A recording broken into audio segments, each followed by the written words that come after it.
한국이 내일부터 해외 입국자를 대상으로 한 PCR 검사 의무를 해제하며 한국 입국 관련 코로나19 방역 조치가 모두 사라졌습니다.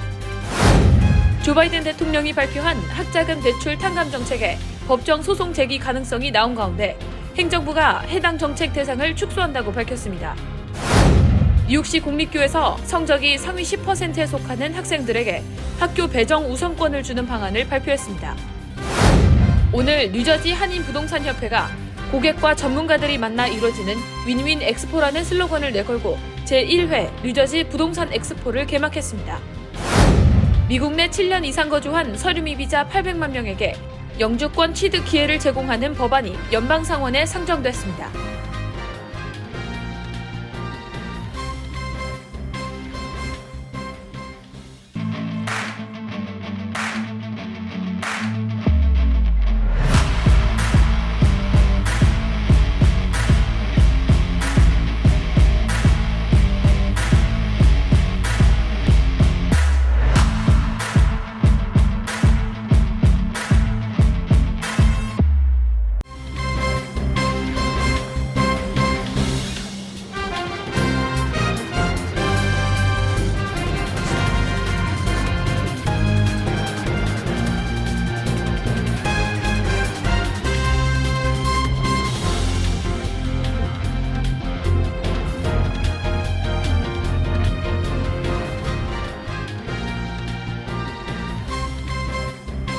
여러분 안녕하십니까?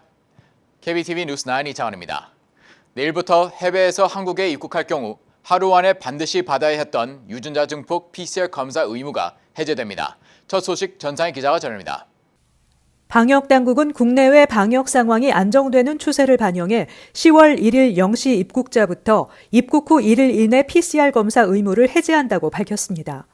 실제 국외 유입 확진율은 8월 1.3%에서 9월 0.9%로 낮아졌고 우세종인 BA.5 변이의 치명률도 낮은 수준을 유지하고 있습니다. 하루 신규 환자도 2만 8천 명대로 감소세를 유지 중입니다. 한 사람이 몇 명에게 감염을 전파하는지 알 수 있는 감염 재생산 지수도 0.8로 5주 연속 1 아래를 기록해 확산이 억제되고 있음을 보여주고 있습니다. 이번 입국 체계 완화 조치에 따라 증상이 있는 입국자는 검역 단계에서 진단 검사를 받으면 됩니다. 또 검사를 원하는 사람은 입국 3일 안에 보건소에서 무료 진단 검사를 받을 수 있습니다.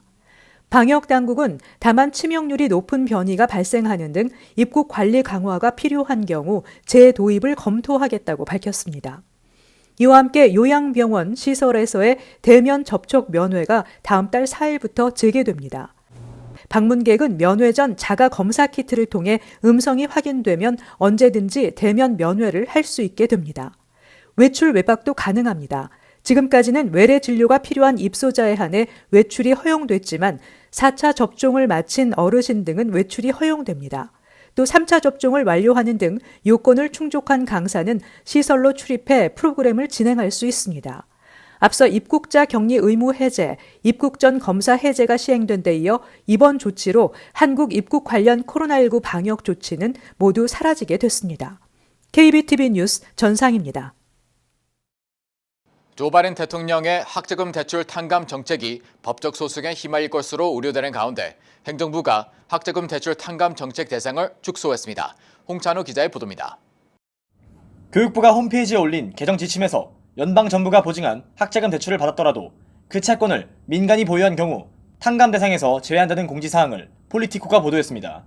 앞서 지난달 조 바이든 대통령은 연소득 12만 5천 달러, 부부 합산 25만 달러 미만 소득자의 경우 1만 달러의 학자금 대출을 탕감하고 펠 그랜트 수혜자의 경우 2만 달러까지 채무를 면제하는 정책을 발표했습니다. 그러나 이에 대해 민간 대출업자 등이 반발하며 소송 가능성이 제기됐습니다. 최근 통계에 따르면 지난 6월 말 기준 연방 학자금 대출을 받은 4,500만 명 중 400만 명 이상의 채권을 민간업체가 보유하고 있고 대출금은 총 1,088억 달러입니다. 당초 연방정부는 연방정부가 보증한 민간 대출 프로그램을 통해 학자금을 빌린 이들도 사설대출을 교육부 대출로 전환하는 채무통합 절차를 통해 빚을 탕감할 수 있다고 설명했는데 이를 뒤집은 것입니다.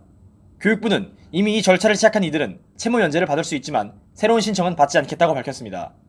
폴리티코는 학자금 대출 탕감 정책이 최대의 법적 장벽에 부딪혔다고 평가했습니다.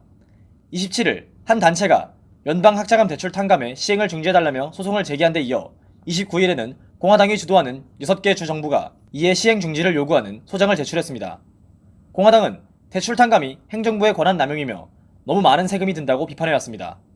한편 의회 예산국은 바이든 대통령이 발표한 대로 대학 학자금 대출 탕감 정책을 집행할 경우 향후 10년간 4천억 달러의 예산이 소요될 것이라고 추산한 바 있습니다.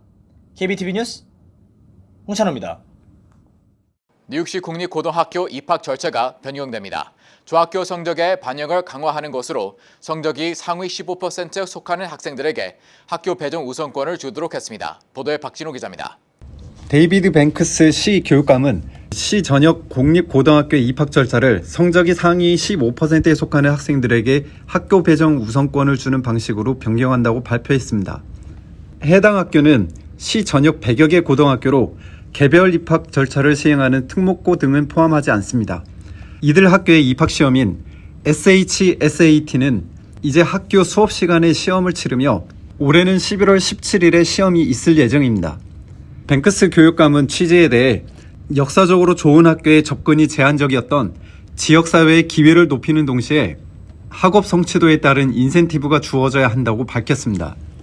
뉴욕시에서는 거주지 인근 고등학교로 지정되는 것이 아니라 학생 선호도에 따라 12개 학교를 순위별로 지정해 선택되는 시스템이었는데 이런 방식이 학생들을 성적순으로 단순히 순위를 매겨 입학시키다 보니 인기 있는 학교의 경우 인종별로 다양성이 사라진다는 비판이 제기되어 왔습니다.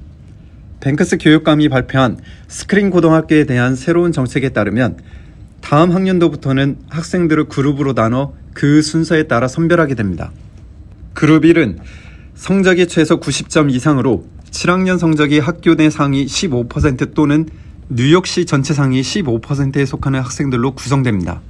그룹 2는 성적의 평균 80점 이상으로 학교 또는 뉴욕시 전체 상위 30%에 속하는 학생, 그룹 3은 평균 성적이 70점 이상으로 학교 또는 뉴욕시 전체 상위 50%에 속하는 학생들로 분류합니다. 새로운 방식이 적용될 경우 최우선 순위에 해당하는 학생들의 비중은 20% 내외가 될 것으로 알려졌습니다. 올해 입학 전형에서 1순위 그룹의 전체 60%의 학생이 해당돼 사실상 무작위 추첨에 의해 학교가 배정됐던 데 비해 성적 반영이 크게 올라가는 것입니다. 한편 중학교 입학에서도 성적을 바탕으로 학생을 선발할 수 있도록 했습니다. 32개 커뮤니티 학군이 학생 선발을 위한 별도 규정을 마련할 수 있도록 했습니다. 올해 고등학교 지원은 10월 12일, 중학교 지원은 10월 26일 시작되고 학교 배정 결과는 각각 내년 3월과 4월에 발표될 예정입니다. 대기자 발표는 내년 9월 중순으로 예정돼 있습니다. KBTV 뉴스 박진우입니다. 뉴저지 한인부동산협회가 주최하는 제1회 뉴저지 부동산 엑스포가 오늘 개막했습니다. 협회는 부동산 고객과 부동산 전문가들이 만나 비즈니스가 이루어지는 윈윈 엑스포라는 슬로건을 내걸고 오프닝 세레머니를 진행했습니다. 현장에 김은지 기자가 다녀왔습니다. 오늘 오후 1시경 뉴저지 포트리에 소재한 더블트리 호텔에서 제1회 뉴저지 부동산 박람회가 개막했습니다. 이날 오픈식에는 앤서니 큐러턴 버겐카운티 셰리프와 마크 소콜리치 포트리 시장, 크리스정 펠팍 시장, 주 뉴욕 총영사관의 이충건 영사, 이창원 뉴저지 한인회장, 차영자 뉴저지 한인상록회장 등 여러 정치 인사와 한인단체장들이 참석해 뉴저지 부동산 박람회가 앞으로 더욱 발전해 한인사회의 주요 행사로 성장하기를 기원하며 리본 커팅식을 거행했습니다.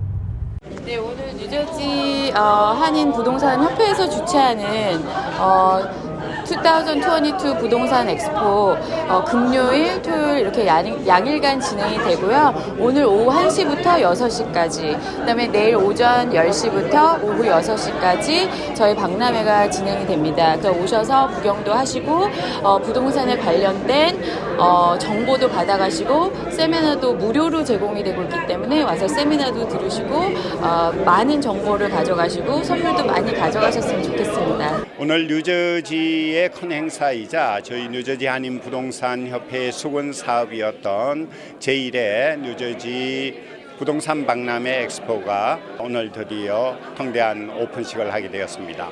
우리 한인 동포의 축제의 장도 되고 또 재산 정시의 가장 중요한 부동산 투자의 정보 제공이 되고 창이 되는 제1회 뉴저지 한인 부동산 박람회에 많이 참석해 주셔서 성원을 해주시면 감사하겠습니다. 뉴욕은 재미부동산협회 주최로 이미 10여 회의 부동산 박람회가 개최됐지만 뉴저지주 한인사회에서 부동산 관련 대형 행사가 열리는 것은 이번이 처음입니다.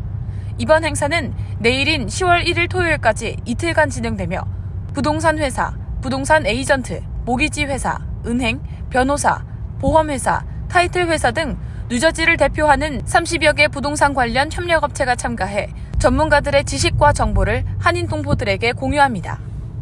Well, I think what you want to see and we all want to see is continued growth with the association and also with the industry generally, because as I said, it's a driving force for our economy and our economic development.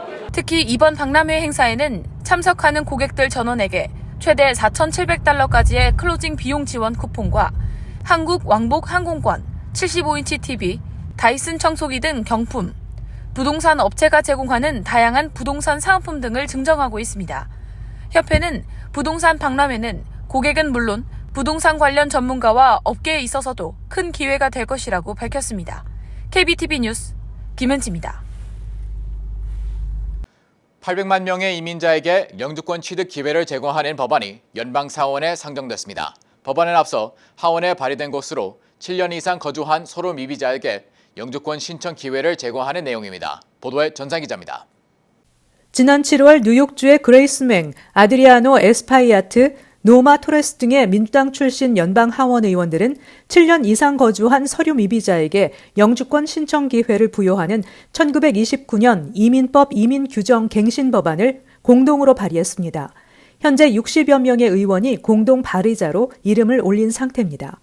현재는 1972년 1월 1일부터 미국에 거주한 서류 미비자들이 영주권 신청을 할 수 있는데 새 법안은 이를 7년 거주 규정으로 변경합니다. 따라서 이 법안이 통과되면 드리머와 난민, 추방 위험에 놓인 장기 비자 보유자의 자녀, 필수 업종 종사자, 전문직 취업비자 소지자를 포함해 800만여 명의 이민자들이 영주권 취득 기회를 얻을 수 있을 것으로 추산됩니다. 즉 1,100만 명으로 추산되는 서류 미비자 중 상당수가 합법 신분을 획득할 수 있는 문이 열리는 셈입니다. 이민시민단체 FWD-US 측은 이를 통한 경제적 효과도 상당해 연간 세수 270억 달러를 포함해 연간 830억 달러의 경제적 기여가 기대된다고 집계했습니다. 알렉스 파디아 연방 상원 의원은 뒤처진 이민 시스템 때문에 수많은 사람들이 피해를 입고 미국 경제도 후퇴하고 있다며 이 법안은 영주권 등록 제도의 날짜를 35년 만에 처음으로 개선해 보다 많은 이민자들의 영주권 신청을 허용한다고 설명했습니다.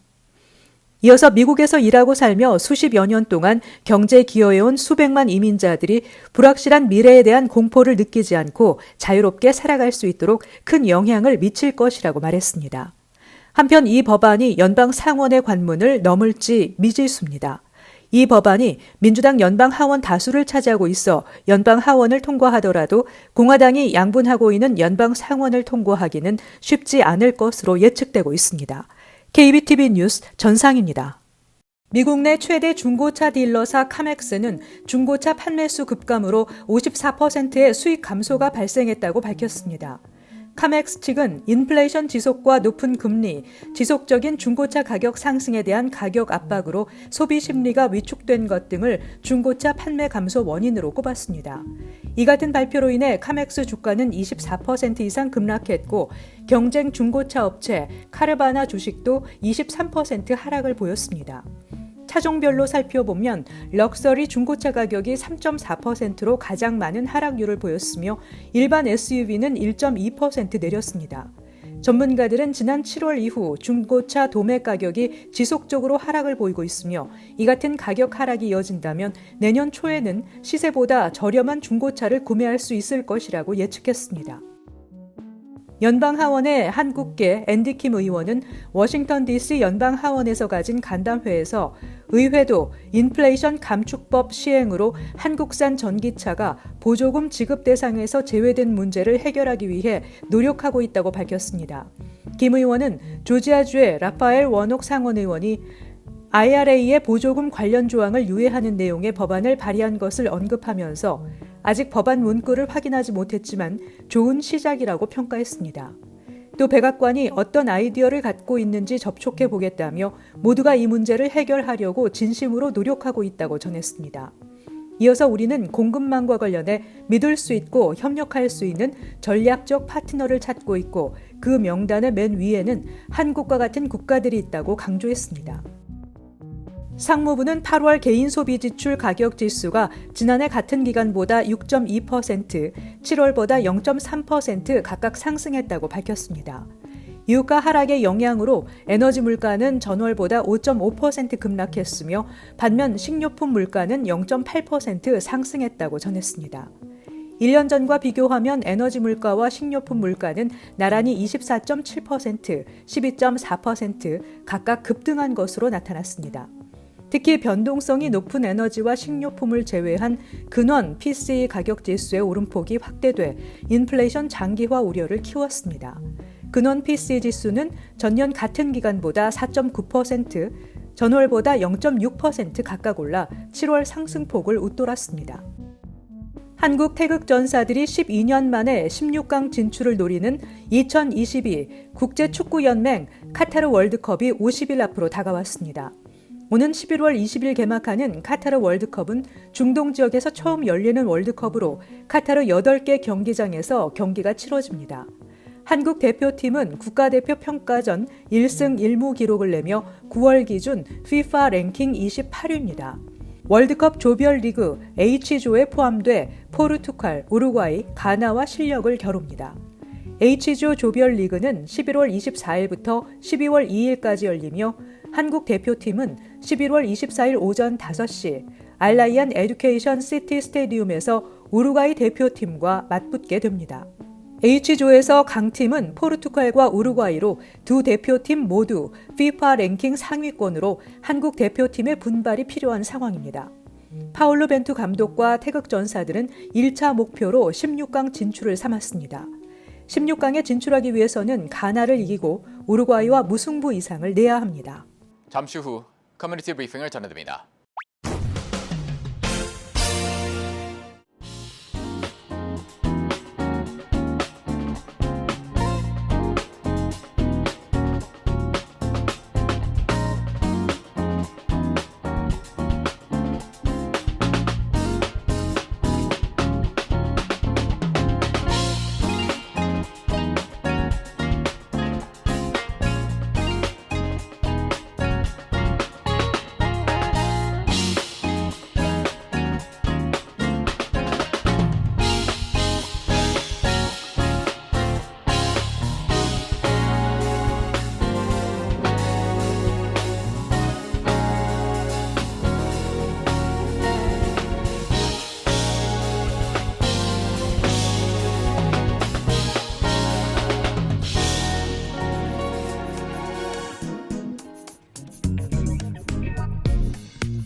이어서 환율과 증시 전해드립니다.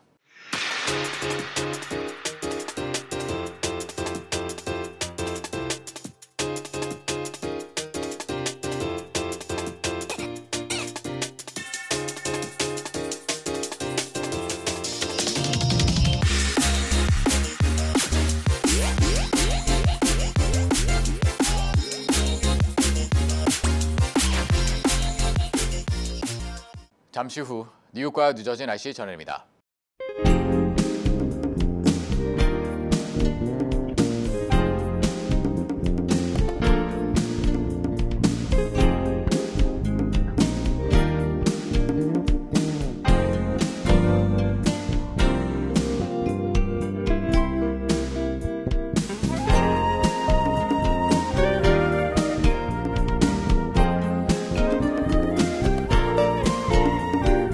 KBTV 뉴스9 마칩니다. 오늘도 시청해서 감사합니다.